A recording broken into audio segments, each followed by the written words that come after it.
Шаларыңызға сәлем қыздар. Бүгін мадлен жасайтын боламыз. Үй жағдайында миксерсіз барлығы венчикпен жасайтын боламын. Алдымен бізге 3 жұмыртқа керек. 3 жұмыртқамен 250 грамм шекерді көпіртіп біркелкі аппақ масса болғанға дейін араластыратын боламыз.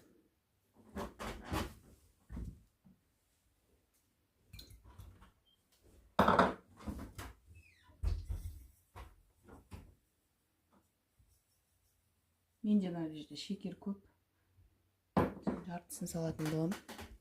Кәдімгі венчиктің көмегімен қазір араластыратын боламыз. Біркелкі аппақ масса болғанға дейін араластырамыз. Сіз егер де үйіңізде миксер болса, миксермен араластырсаңыз жақсы болады.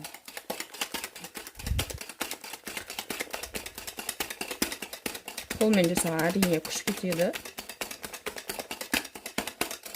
Миксермен где-то 4 минутта дайын болып қалады. Осылайынан біркелкі бір жаққа қарай араластырамыз. Миксермен қатты көпіреді, енді мына жерде қолмен болғаннан кейін сәл қиындау болады. Осыда жетеді негізі. Енді бұның үстіне бөлме температурасында тұрған сары майды қосатын боламыз. 200 грамм. Тоже бөлме температурасында, дегеніміз ол мынандай прям жұмсақ болу керек. Бұны осы жұмыртқаға араластырамыз. Бұл жерде енді маған точно миксер керек. Мен просто мына жерге миксерім ұзартқыш керек. Маған ұзартқышым жоқ еді. Барлығын осылайынан біркелкі етіп қосатын боламыз. Менде болады екен. Істеп көрейін. Сіздер негізі миксермен істесеңіздер тіпті жақсы болады.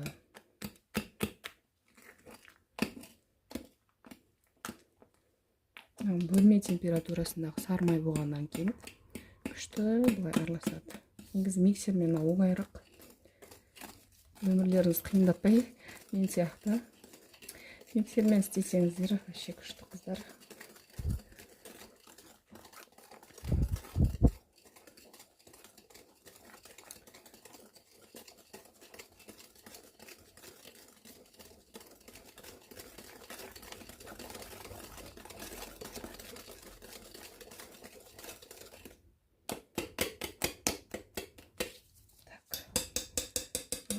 Сармай кіріп кетті менде.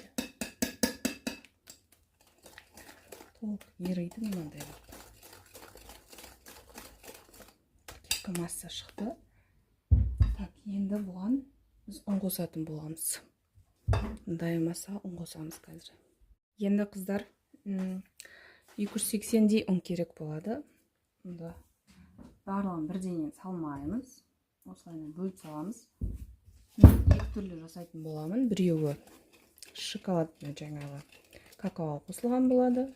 Екіншісі менде не болады? Просто обычный болады. Енді ішіне неше түрлі начинкасына қоса берсеңіздер болады. Мак қоссаңыздар болады. Мен просто қазір шоколадны жасайтын боламын.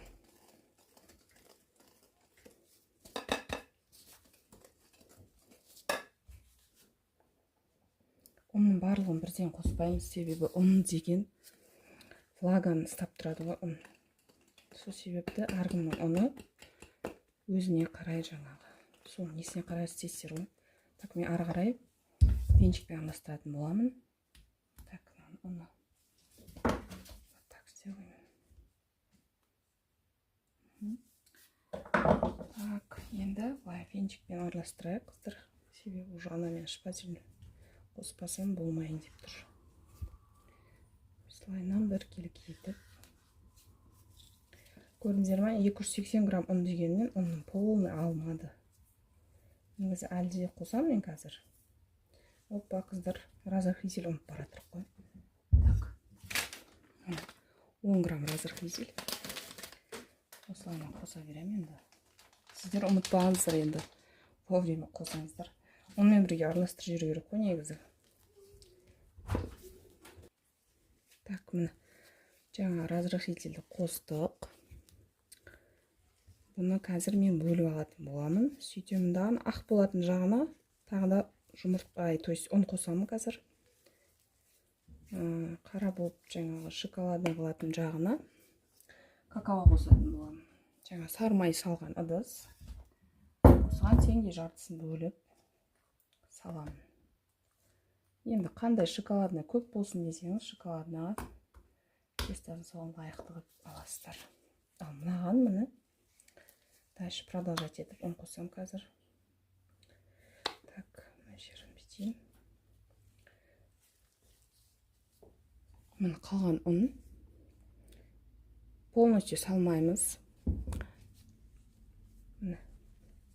Өзі бұны біз қазір дайын болғаннан кейін кондитерский мешокқа қосып салатын боламыз ғой.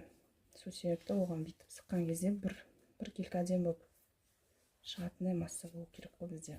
Қыздар, міне какао сәл ұнға жаңағы сіңгенше қиын болады араластыру. Міне ұн қосқан жоқ мүлде, себебі какаоның өзі ұнның составындай не береді, көрдіңіздер ме? Объем береді тестаға ше. Енді бұны кондитерский мешокқа салатын боламыз екеуін. Дайын болды қыздар. Тез піседі екен. Баста айтатыным. Тез піседі, күйдіріп алмаңыздар. Міне 5 минутқа жетер-жетпесте барлығы толықтай пісіп шықты.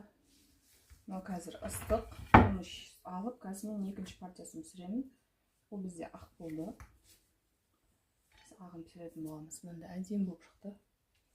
Бұны украшать етсеңіздер де болады, украшать етпесеңіздер де болады. Бұлай для себя болса да. Шоколадпен украшать ететін болсаңыздар. Темперировать етіп, водяной баняда ертіп аласыздар бұл шоколадты. Қазір көрсете салатын боламын. Толықтай пісіп шыққан, мындай артықтарын бүйтіп алып тастаймыз. Осындай. Әдемі болып шығады. Ешқандай мастер-класс сатып алып болған болады. Дәмін көрдік біз уже ыстықтай. Дәмі керемет. Қыздар, енді шоколад темперировать етеміз. Жаңағыдай асты кесілмеген кондитерский мешокты аламыз. Міне. Мынандай бір ыдысқа салып алыңыздар. Үстінен капелька шоколад бар ғой, кәдімгі кондитерский магазинде сатылатын. Екі түрі болады, арзан, қымбат. Өзіңіздің неңізге қарай аласыздар. Как она есть, бұлай саламыз. Ну, примерно 100 грамм шоколад. 100 грамм шоколад примерно. Қазір таразыға қойып та көрсетсем болады. Міне, ыстық су қыздар, кәдімгідей қайнап тұрған су болу керек. Осылайынан сап қоямыз. Ұстағанда қол кетін. Ерей бастайды өзі жай. Главное, ішіне су түсіп кетпеу керек. Сырт уже еріп бастады. Осы кезде алып шығамыз да, қолымызбен еземіз. Енді мадлендерім мұздады. Енді шоколадым міне жұмсады. Кесетін боламыз ұшын, чтобы шоколад құю үшін қыздар. Абайлаңыздар, ақ кетпесін. Опа, міне ішіне түсіп кетті өзі тұрғанда. Ішіне бүйтіп құйып шығамыз шоколадты. Бір келкі толтырып шығамыз. Қазір ішіне печеньені салатын боламыз. Салған кезде мына не көтеріледі? Шоколад.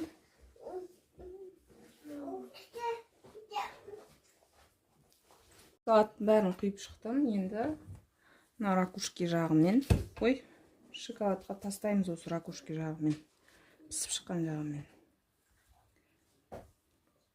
Бүйтіп сәл басамыз, ана шоколад астынан көрініп шығу керек. Мынанда осылармен. Көрдіңіздер, шоколад өйстіп ағып шығады. Бүйтіп басып жібересіздер, туралап. Сонымен қатаюға жібереміз.